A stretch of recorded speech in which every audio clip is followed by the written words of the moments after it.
Clean आरोबाव गिख्रंथाव मैदेरनि उदखार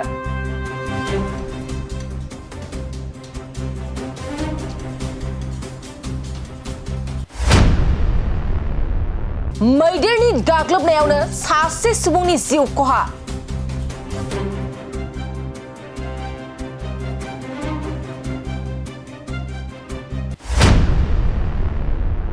फुंनि समाव माइ फोथाराव माइ मुथि लायनो थांनायाव हरखाब मैदेरजों गाग्लोबजायो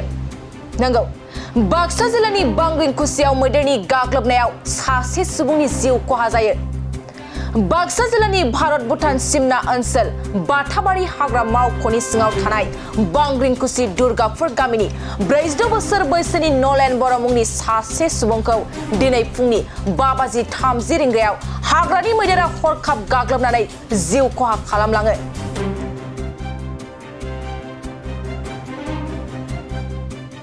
मिथिनो मोननाय बादिब्ला नलेन बर'आ गावनि नसुं सेरावनो माइ फोथाराव फुंनि समाव माइ मुथि लायनो होननानै थांदोंमोन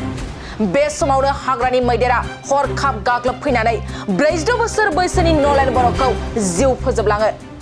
बे समाव जाथाय जानाय जायगायाव मसुलपुर थानानि पुलिस हाग्रा बिफान SSBआ थांनानै खौरां लानायजों लोगोसे गोथै सोलेरखौ बोखांनानै नायबिजिरनो थाखाय डॉक्टर रवि बर' देहा फाहामसालियाव दैथायहरनाय जाबाय होननानै खौरां मोननाय जादों गामिखौ गणेशगुरि होनो एरिया ओरैनो जोंना भांग्रिकुसि ओमफ्राय बे बुथारजानाय सुबुंनि नामा नलेन बर' बे फुंनि 4:30 बाजियाव तारमाने दांग्रि लांनो होनना फैदों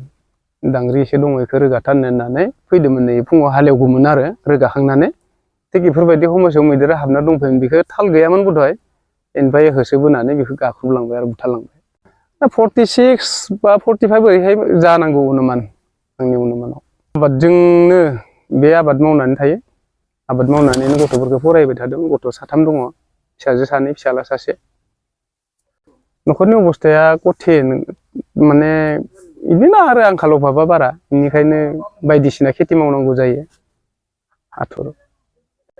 मैदेरा मासेल'मोन फैबायानो थायो बियो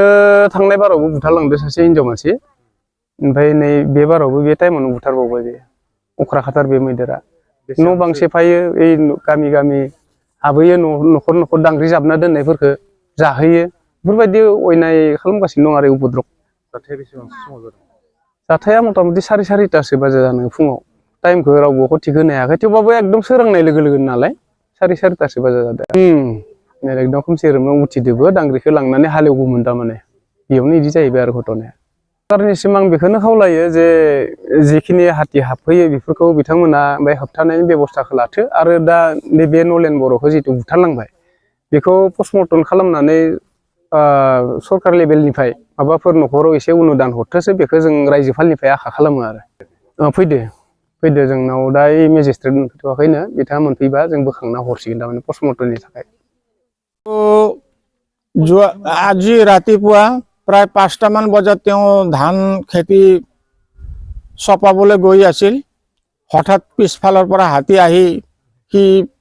পলাবলৈ চেষ্টা কৰিছিল যদিও হাতীয়ে গছকি মৃত্যু ঘটায় শ্ৰী নলেন বড়ো নামৰ ব্যক্তিগৰাকী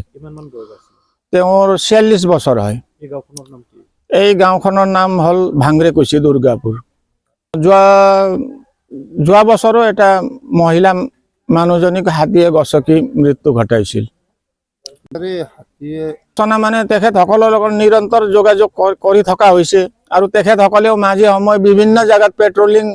যোৱাৰ কাৰণে